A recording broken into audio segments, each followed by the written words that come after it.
La science, les expériences, la volonté de faire évoluer l'espèce. Quand une invention dépasse toute humanité, c'est là qu'il faut s'arrêter.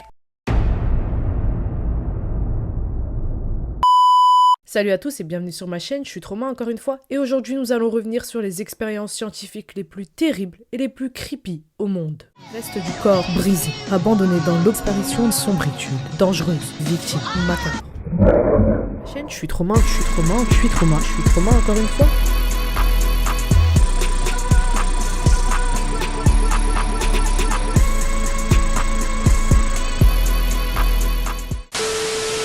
Bla bla bla bla bla bla bla, on discute, on parle, on communique, on s'exprime, Je suis très limitée. Mon vocabulaire, il fait 4 pages.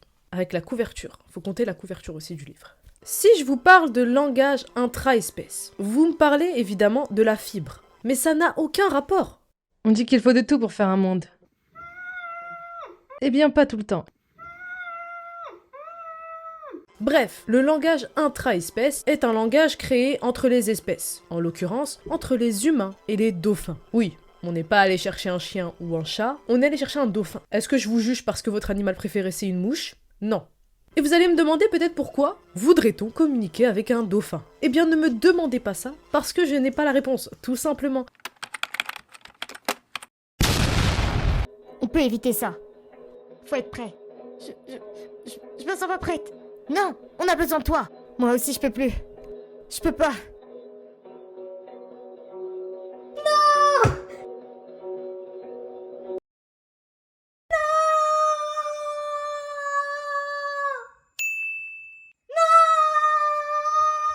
Dans les années 60, le docteur John Cunningham Lilly, un neuroscientifique, psychiatre et inventeur américain... Attendez, on va prendre 2 petites secondes.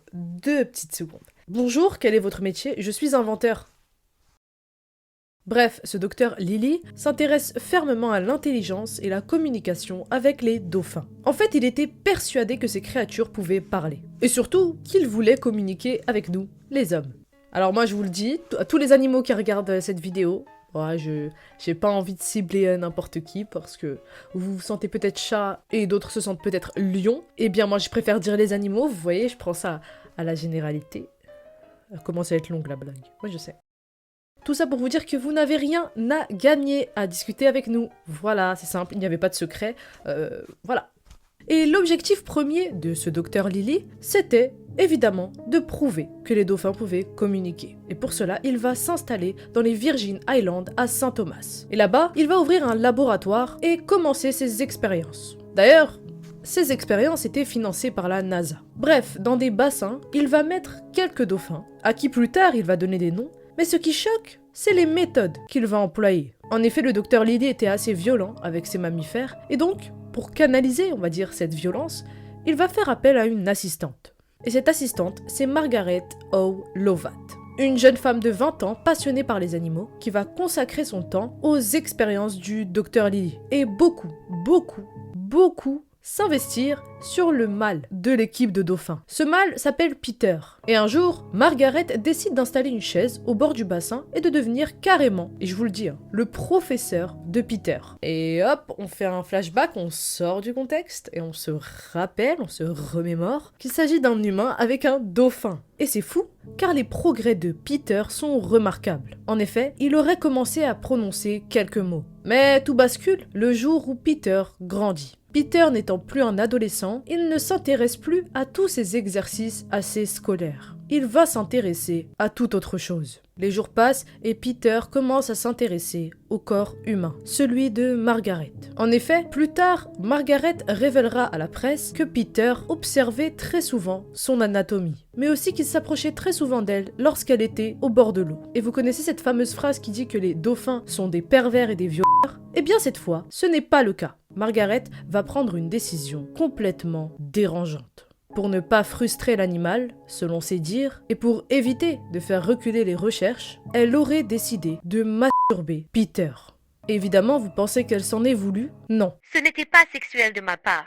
sensuel peut-être. Il me semblait que cela resserrait le lien. Pas à cause de l'activité sexuelle, mais à cause du manque de devoir continuer à travailler avec. Et c'est vraiment tout ce que c'était. J'étais là pour faire connaissance avec Peter. Cela faisait partie de Peter. Et après ça, il ne s'est absolument rien passé. À part que le docteur Lily va complètement dérailler. Il ne s'intéresse plus du tout à la communication intra-espèce avec les dauphins, mais à l'influence d'une drogue, le LSD, sur les dauphins. Et à nouveau, les pauvres bêtes vont souffrir très longtemps. Et la NASA, qui va comprendre ce qu'il se passe, va subitement arrêter le financement des expériences du docteur Lily. Quant à Margaret et Peter, ils vont être séparés rapidement. En effet, car Margaret n'acceptait plus les expériences du docteur Lily, elle va décider de démissionner. Et plus tard, Peter, souffrant de cette séparation, va finir par mettre fin à ses jours. Et cette décision, Margaret dit avoir été la meilleure. Car, selon elle, l'animal souffrait trop. Surtout car il était détenu dans des petits bassins, avec très peu de lumière, dans le laboratoire du docteur Lily. Bref, cette expérience est l'une des plus étranges qui se soit passée, mais surtout un exemple parmi tant d'autres de toutes les expériences qui se sont déroulées sur les animaux. Et je vous arrête là. Avant de continuer la vidéo, vous savez ce que vous devez faire. Vous allez faire le petit génie et deviner. Si vous êtes arrivé jusque là, merci de regarder cette vidéo et de continuer à regarder cette vidéo parce que la prochaine histoire est terrible. Peut-on obliger quelqu'un à devenir une femme ou devenir un homme? Et je parle d'obligation. Normalement, non. Eh bien pour David Reimer, d'autres personnes auraient choisi pour lui.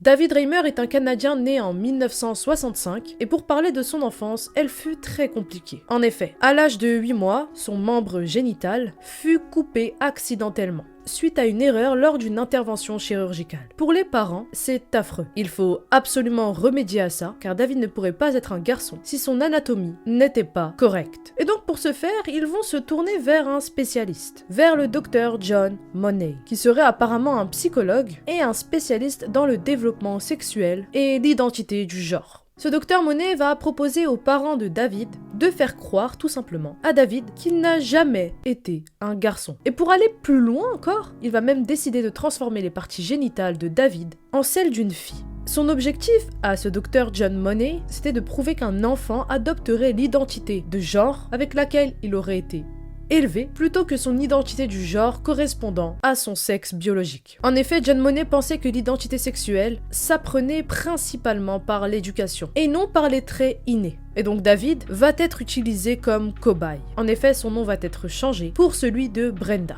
Et ils vont même lui passer des hormones pour lui faire pousser une poitrine, sans évidemment jamais lui révéler la vérité. Et John Money va se défendre plus tard en disant que la réassignation du genre était la seule solution pour traiter tout enfant présentant des traits intersexuels ou des anatomies sexuelles typiques, telles que des hermaphrodites. Et donc pendant son enfance et son adolescence, David va être forcé de porter des robes et de s'engager à des normes typiquement féminines. En effet, David va être obligé de jouer avec des poupées et de se mêler à d'autres filles. Et Brian, le frère jumeau de David, va être un témoin. En effet, car les deux enfants avaient le même patrimoine génétique. Mais que l'un avait été élevé comme une fille et que l'autre avait été élevé comme un garçon. Et ça, c'était une perle rare pour John Money qui voulait à tout prix faire ce parallèle. Mais John Money était une personne complètement folle.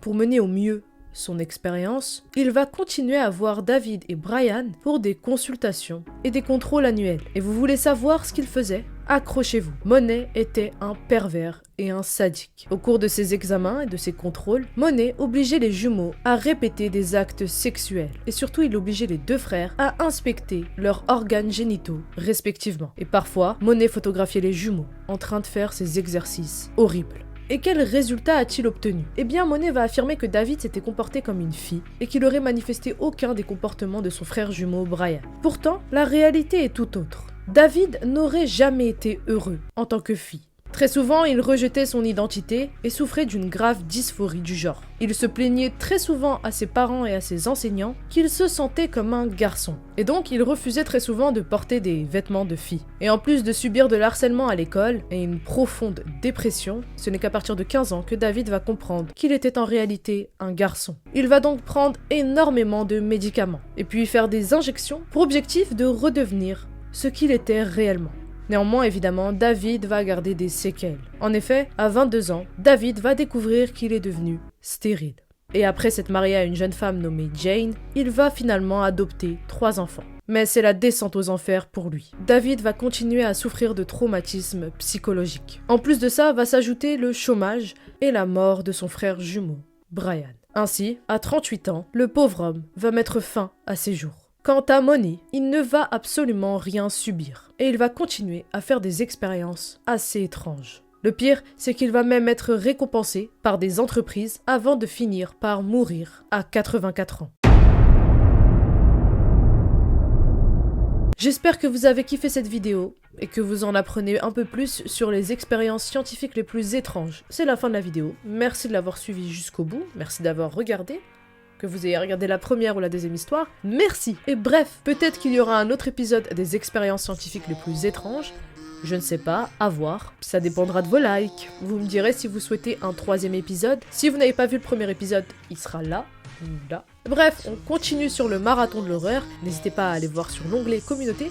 Il y aura quelques posts et vous ferez partie peut-être d'une vidéo. Bref, en attendant, moi je vous dis kiss kiss.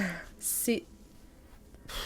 Et moi je vais aller souffler la bougie parce que c'est mon anniversaire. C'est l'anniversaire de qui? Pas de moi. Bye.